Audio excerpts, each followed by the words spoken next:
Hello, IDS here with another ranking video. This time, it's everyone's favorite team, the Toa Hordika. The Hordika. I don't think these are a beloved group. 2005 was a year that I think most Bionicle fans, on the whole, don't hold in high esteem, which is understandable.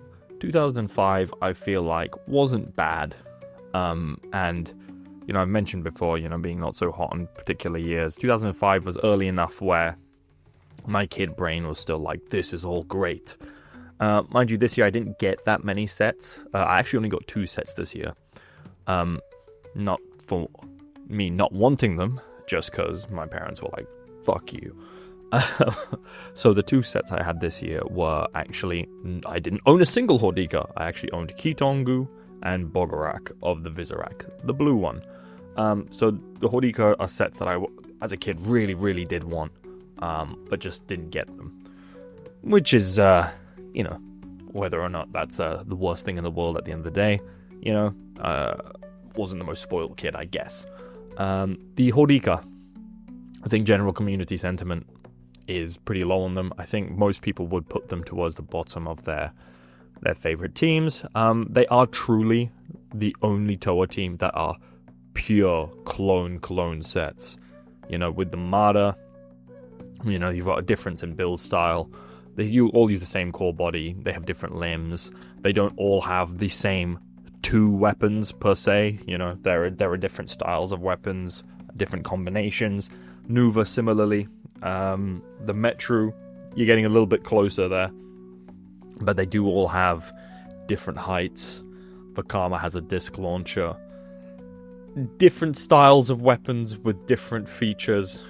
Obviously with the Inika after this year, you got the different body styles, slight variations in limbs, different feet. And then obviously with the Mari onwards, we were out of the clone era. But the Hordika truly are clones. They both have the same 2 weapons, the same build, the same basic, they're the same. There's really no difference. It's a preference of color scheme, weapons, and mask design.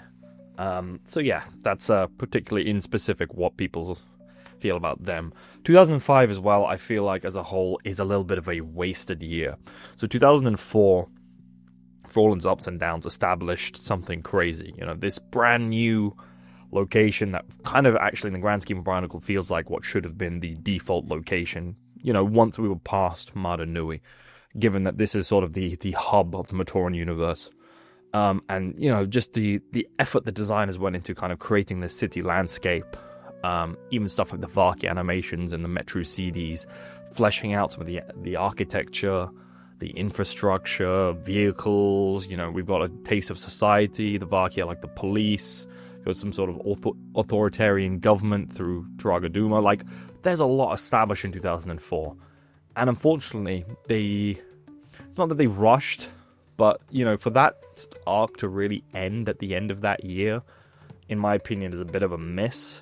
If we were going to do Metru Nui, should have stayed there a little bit longer. Again, we got 3 years of Mada Nui, and it's just huts and villages, and that was great.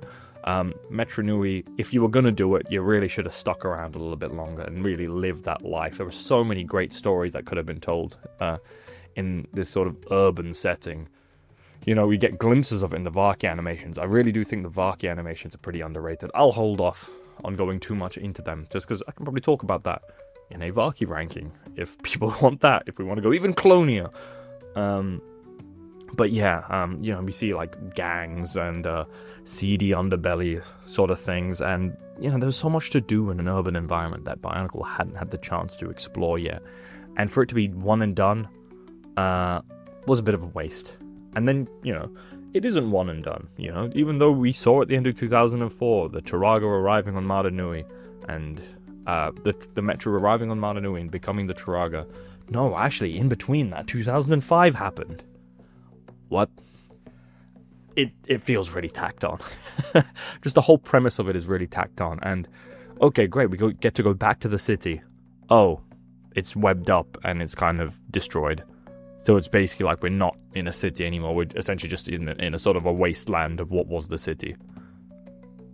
feels like a waste, right? This is the second Metro Nui year, and essentially we're in Garbaggio wasteland with webs everywhere. It's a shame.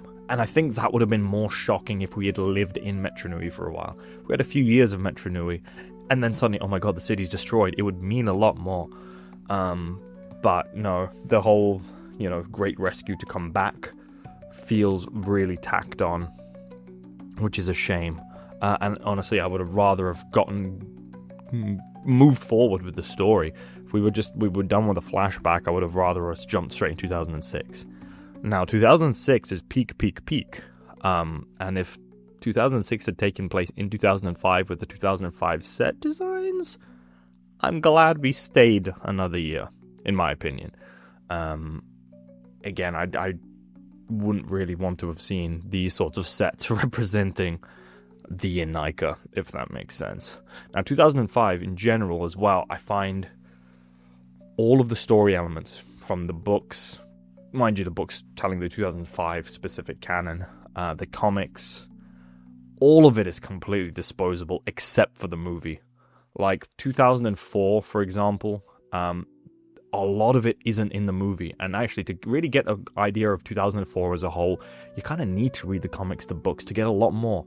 If you watch the movie, you may, aside from one shot of Vakama, may not even know the more Buzark plot even happens.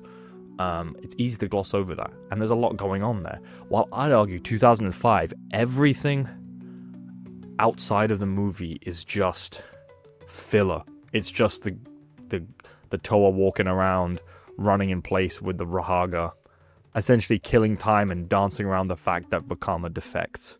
Because obviously they were trying to save that for the movie, but that's really pivotal for, the story. And also, to speak on Web of Shadows, I love Web of Shadows. I've said many times before that I'm a massive Miramax fan. And actually, as an adult, okay, as a kid, for me, the movie sort of rankings went like this. I loved Mask of Light the most. I loved it the most because it has my favorite characters in it. But I acknowledge that Legends of Metro Nui was the best quote-unquote film. However, as an adult, I think Web of Shadows is actually the best film. I think it's darker without trying to be too edgy. I think some of the mature interplay between Rudaka and Sidorak is really captivating. I find visually it's more interesting in a lot of ways. Maybe I should talk a little bit more in depth on those in another video. But yeah, I've just really grown to like Web of Shadows a lot. I really like Sidorak and Rudaka's whole thing, and even the Vakama betrayal plot. I know Greg himself, in all of his infinite wisdom, has said he would prefer Matau to have been the one to defect. This is why I like the original story team's ideas better. It makes more sense. Matau is essentially a vain guy. Vanity does not necessarily equal evil. Matau wants to get back to his Toa self. He doesn't yearn for power or conquest. It doesn't make sense. Vakama, on the other hand, Vakama, when you look at the way he was portrayed in the Legends of Metro Nui, is genuinely like a bitch. He gets bitched out by the other Toa. The other Toa treat him like shit. They undermine his authority. They always look down on him. Part of the story as well is, they make fun of him because he has a Matoran weapon as his Toa tool. He's trodden upon. And then obviously he gets a boost of confidence towards the end, but that kind of gets knocked down immediately once they feel like he's failed them. Now, what do we know from real life? What do we know about when downtrodden people get a little bit of power, a little bit taste of strength? It can be often quite dangerous. I think mentally unstable, downtrodden, bullied people, when they lash out, and that can lead to, not overuse is the wrong power, but giving power to someone like that can be dangerous in the wrong hands. And obviously Vakama being influenced by the Hordika venom, and then, Rudaka essentially being in his ear, the seductress is bigging him up and inflating his ego when his comrades, his Toro team have never done that. to me, that makes sense story-wise. You'll watch something like Chronicle if you've seen that movie, or even, and this might be a crazy, like, comparison, but even like stuff like school shooters and stuff, you beat someone down enough, and you give them the tools to destroy, they will do it. So it's again, that might be a very extreme example, but you get what I'm saying. The way he was portrayed there lends itself to that sort of story beat, not vanity. It doesn't make sense. And that would be very extreme. Oh, I'm ugly now, I want to betray everyone. Now, I've said this before. I think, did I touch on this in the Metro video? I'm not sure. And this happens with prequel stories as well. There isn't that much connective tissue between the way the Toa are portrayed as Toa, including into the Hordika forms with the Turaga forms. This is another shortcoming of Metro Nui cutting so short. The Turaga are wise, mysterious, very kind of rich beings. Like, so much is said by them not saying. And there isn't really much of that with these characters. It's very hard to believe that shortly after this they became the Turaga that we know and love. Now, mind you, they were on Mata Nui for a long time, but these Toa barely had a career. They were Toa for such a brief amount of time when you think about it, that some of the experience they have feels a little bit unearned, in my opinion.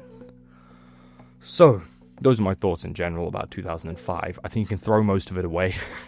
You just got to watch Web of Shadows. I think that covers it, which is a shame because a lot of these characters, which are cool, are barely side characters. You can basically none of the Rahaga have much input into the plot. Most of the Toa don't really have input into this plot, but it's a concise piece of media that lets you understand the story. In terms of the Visorak, they're cool. Are they maybe the...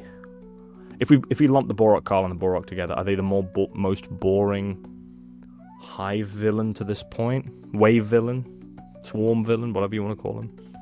Maybe. They're very colourful. I'll give them I forget which released first. Just because in Europe and in the US, the Visorak and the Hordika came out at different times. But I want to say the Visorak came out second, or was intended to come out second, mainly because the Hordika carry on the desaturated grey of 2004, while the Visorak brought the colour back, which was very well appreciated. And again, the Visorak were actually not clone sets, unlike every wave of villains to this point. Again, the Borok, same build. Borok Karl, same build and the same wave. Rachi, same build. Vaki, same build. The Visorak were all different. So, fair play to them. The problem is, being a four-legged Rahi with a carapace that largely looks the same, while there are differences, largely looks the same, makes them feel more cloney. Which is a shame, because I think the Visorak are kind of underrated in that regard. The colour schemes are really quite bold, actually, and very cool. And sort of ushered in the Paraka, it felt like. But anyway, I'm talking about a different team. 2005, those are my views in total. Overall, to be honest, I'll probably cover over the Hordika set specifics as I go through them. This one will probably be a shorter video. I say this every time and then I go on for an hour, but the Hordika really are quite simple in their build. And, you talk about one, you've kind of covered them all. So, who is my least favorite Hordika? That would be Nokama.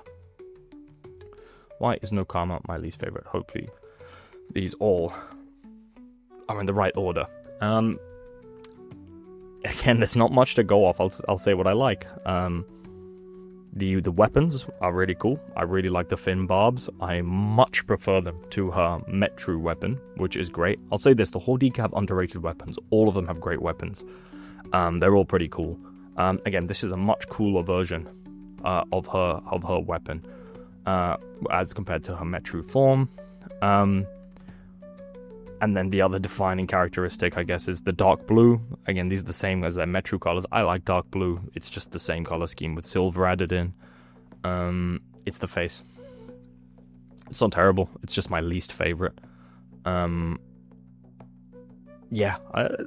nothing necessarily wrong with it. It looks kind of aquatic, actually. It sort of looks like some sort of sea creature.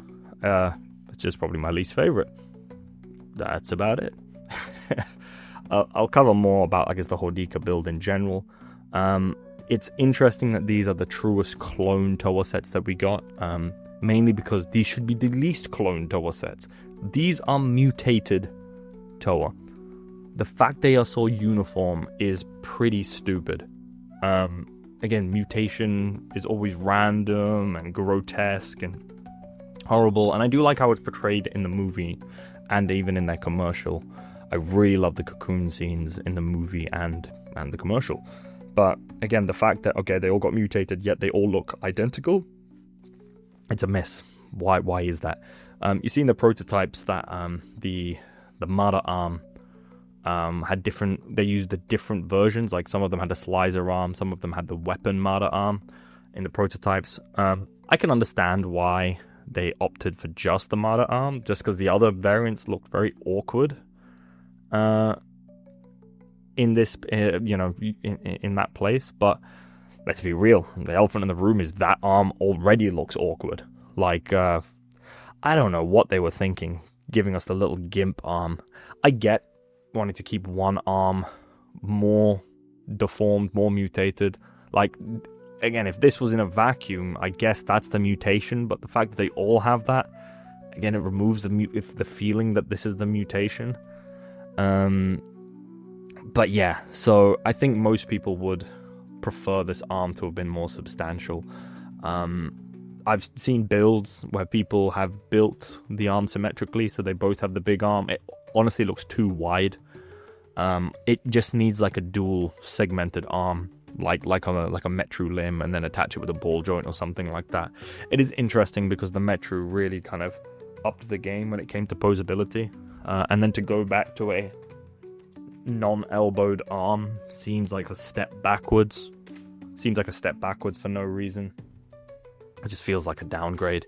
It was cool getting this piece recolored for most of these guys. Actually, Nokama's isn't a recolor. Kreka had this.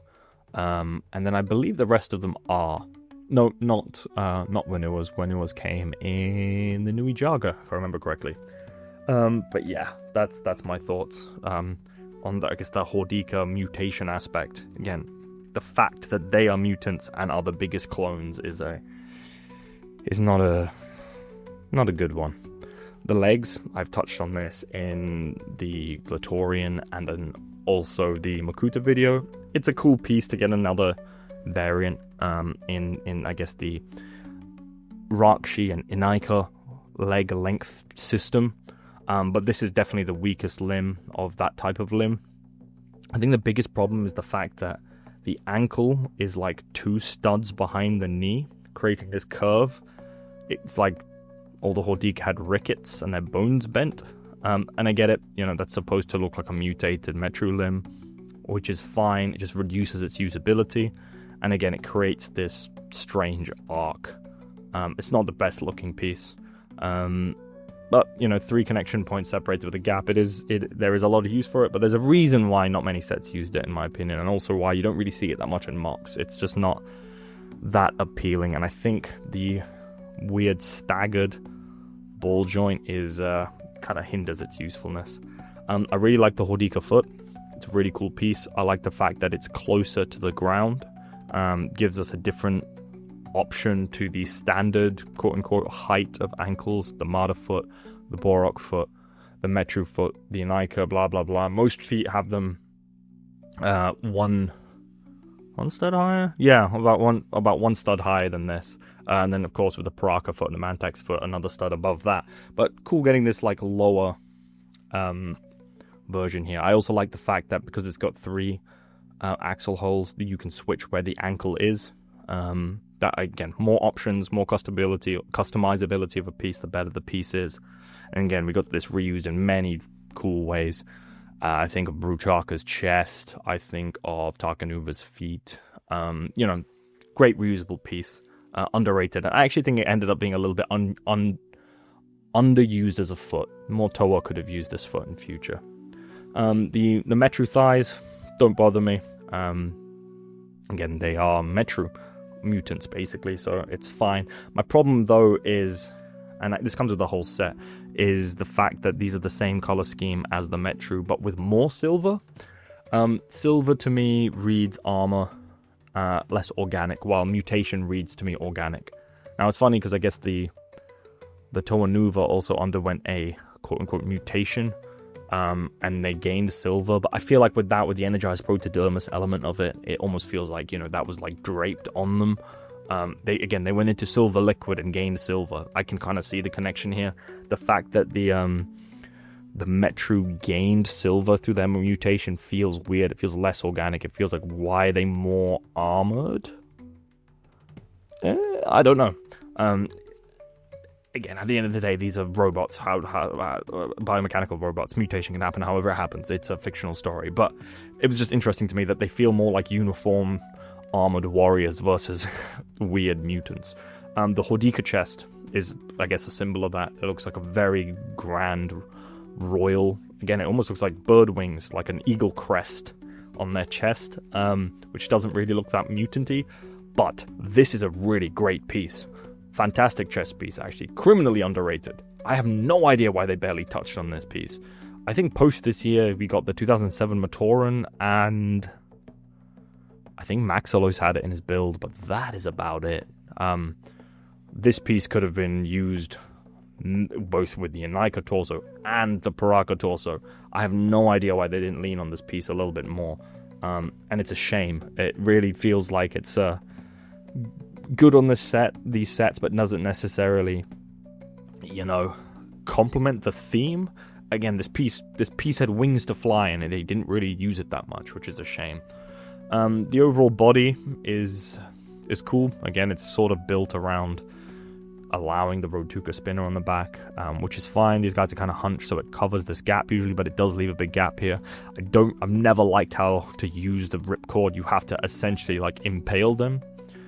Not a big fan. I kind of prefer how the other sets used it, and the way it looks on a Visorak, where it's kind of through the carapace and pokes out of their mouth a little bit, looks less jarring than having to stab these guys in the neck. Feels a bit morbid. The Hordika spinner is cool.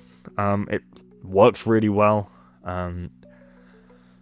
It's just a spinning top. There's lots of toys that have this. I think it feels, again, weird that it's such an organic weapon. But, you know, it's a functional thing at the end of the day. These things are toys. The Hordika spinner works. It's fine. But yeah, that's it. So that's sort of my thoughts on the Hordika as a whole in terms of their build. But again, to bring it back to Nokama specifically, cool weapons. Face is probably just my least favorite. Just for personal reasons. I think this tubing actually sort of reminds me of Onawa, Metru's weapon. But again, that means nothing. But yeah. Okay, that is Nokama in last place. Who comes in fifth? That would be Onawa. Speaking of, it's funny because these two were my least favorite Metru as well, so maybe it's no surprise they're at the bottom here. Go away. Onawa, what can I say? I kind of prefer his weapons as well. He sort of does keep that little tubing thing to it. I like the crest, I guess hilt on his weapons as well. It matches the torso here, and I feel like there are a few other pieces that look like this as well. His face, I honestly think actually matches his character a little bit more than his Metru mask. It looks mean. I can see this being asshole Onawa more so than I can the Metru mask, and I guess that's good. And also the fact that because it's using a full Borok eye, the light piping works a lot better than it does in the Metru head. Because even when there isn't light going through, you can clearly see a full dark blue eye. I think it just looks cooler. These weapons actually make sense as a transformation of his previous weapon. I like the fact there are clubs. Yeah, we didn't really get many clubs or hammers in G1, so cool to get more of those. I think sitting on it, comparing it to my Metru ranking as well, I think definitely what hurts Onawa in both of his sets, and I just with the Metru years in general, is I'm not the biggest fan of this brown shade, come to think of it. Like, I much prefer the richer, darker brown of Pohatu. I prefer the reddish brown of Avak that almost has like a chocolatey kind of like reddish richness to it as well. I like the dark orange that Huki had. I prefer tan. Like, this is probably, not counting yellow and the Keto Orange and stuff, because that's kind of its own thing. But of the brown shades, Onowa's is probably my least favorite.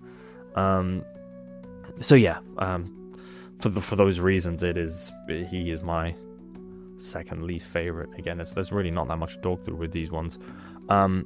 His face, there's like no mouth to speak of, but there is just something about his face that for some reason works better to me, or is more interesting to me than Nuju Hordika. Nuju? What am I talking about? Nokama Hordika. And again, I feel like this one almost gets points due to the fact that I feel like it matches the personality of Onowa better than his Metru self. So yeah, he goes in 5th place. Again, really not that much to talk about these guys. Once you've described one, you've described them all. In 4th place, that is Matao. Similar with the light piping to Onowa.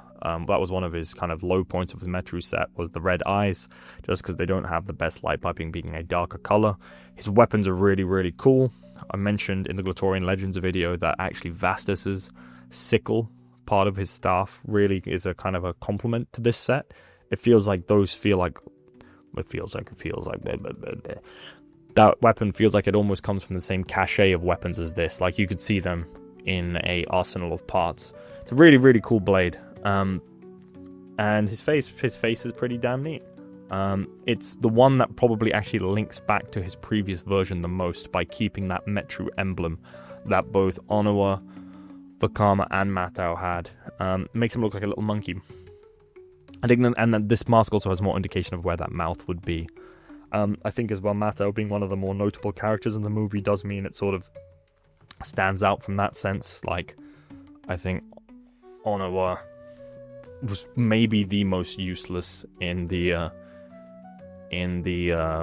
movie. I think I only remember him saying "Iruni" when they were like looking for the Rahaga after Vakama attacked them. He was truly the most useless character, which is a shame.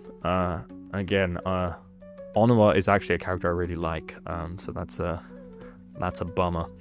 Because I like asshole characters. They're fun. But yeah, regardless, I'm talking about Onowa again. We just moved off him. Matao, yeah, he falls into this place. There's some good cohesion with his Metru form, with keeping the emblem. It also kind of helps make this look like a mutated version of the other mask, where the other two are a little bit of a stretch. And his weapons are cool. Other than that, it's exactly the same. Whereas his Metru form, what with silver. So that is where Matao goes. In 3rd place goes Nuju Hordika. Nuju Hordika has really cool weapons. They feel like half a version of his Metru weapons, just with this blue projection, which is really, really neat looking. I really like it. Similarly to Glatorian Legends, it feels like Gelu's weapons are a good complement to this piece. And then his face. His face looks cool. He looks like a turtle man. It just really looks like a sea turtle to me. Just there's something about his face and the eye. He looks like the whatever the hell the turtle from Finding Nemo is. Similar to, I guess, Kopaka, I think you stick a scope on a scoped character and it helps with the continuity. It's easy to be like, oh, that's the same character because it has a scope. He also has these mouth ridges, which are, I guess, an extension of the slots that the Matatu Metru had as well, the Great Matatu. And I think them kind of protruding with his snout does, again, sort of look like a mutation for this character. His eye slots are, interestingly, the same size. I should have got a picture where you could see the other side. So it's almost like the scope is less of an addition, but more so around his existing eye. It's almost like he has a monocle. But yeah, I guess him looking like a turtle does make him look like a little mutant creature, man. But yeah, I think just through his general vibe, again, great light piping with the light blue and white looks very clean. White and grey is always a decent color scheme as well. But yeah, he sits in my 3rd place. Wow, I'm really breezing through these. Maybe this one won't be an hour.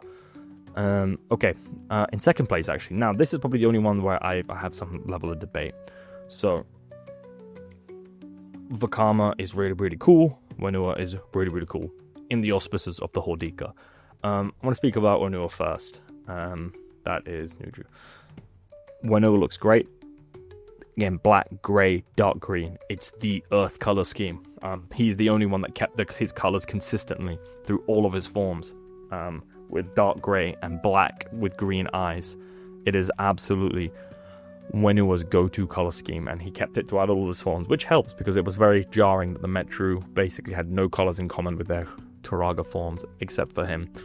And then actually Onua also had this color scheme, so he's rocking the earth fit.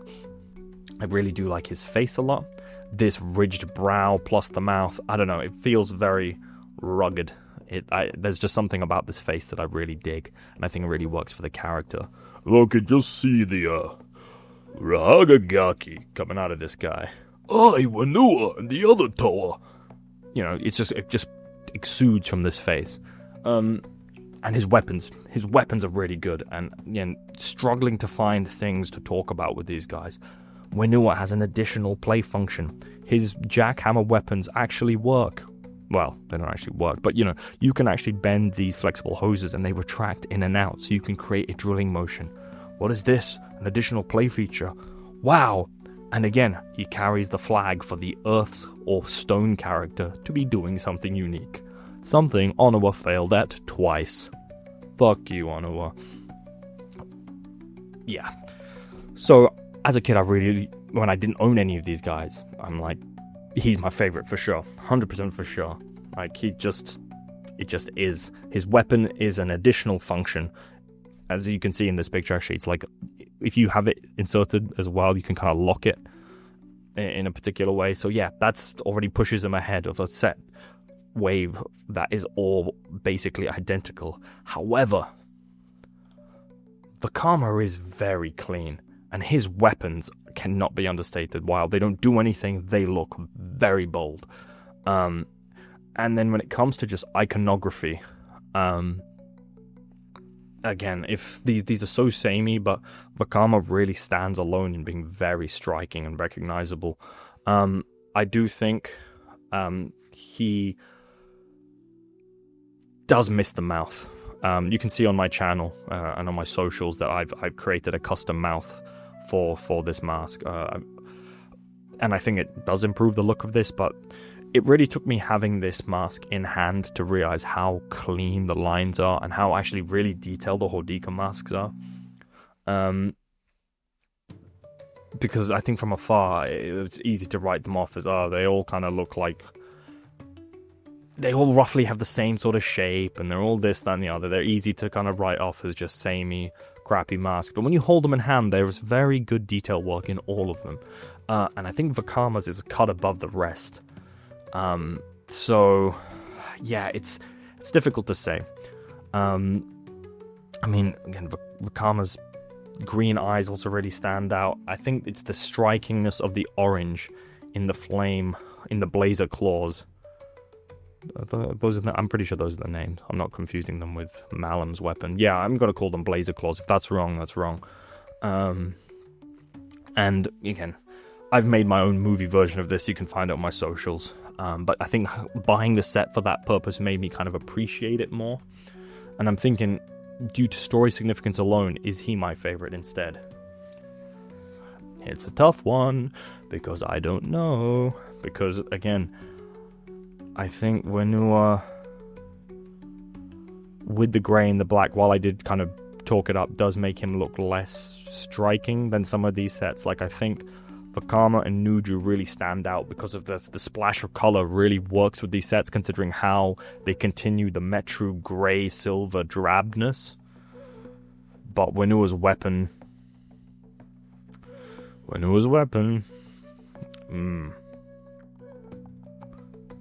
One or two. Okay. Do I go with later appreciation me, thinking, actually, Vakama's really showing off here. Those red claws, it's just he's the Hordika. Or do I go with Whenua? Because that's what friends do. You know what? I gave Vakama the Metru. I'm going to give Wenua number 1. Wenua gets number 1. He looks cool. He maintains his color scheme throughout. He keeps that continuity through all of his forms. And, it's a little thing, but giving us that extra play function with the weapons kind of pushes him just ahead. And I think that's worth noting, considering, again, these guys are so samey. There's you're kind of clutching at straws to find what I like best, and you can kind of see in that top 3 why they're there. Again, the bottom 3 are just general silver weapon sameness. If you stand these 6 in a lineup, these top 3 are the ones that stand out. Vakama and Nuju, due to the color being added into their color schemes through their weapons, and Wenua due to the fact that he actually has a very small, very subtle additional thing going on with his weapons. But yeah, that's my list, I guess. That's interesting, this time. It's also really late in the day, so I don't know how coherent my rambling was.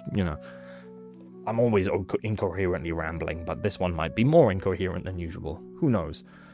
I still don't want to do any editing on these, and I still want to get out that video where I'm talking about something that isn't just ranking. Sooner rather than later, I'm going to run out of these. But there are still some spicy ones out there to do. I think people will be very interested to hear my G2 set rankings. So yeah, I'm going to wrap it up here. The new One Effects and Pals is basically done. I'm setting myself that it will be out in December. December is next week, so very soon. There was just that companion short that I'm thinking about doing. The more I look into doing it, the less I want to actually do it, so we'll see. Regardless, check out the other rankings. Let me know in the comments which Hordika is your favorite. Let me know your thoughts on 2005 and which team you'd like to see me do next. Have a great day.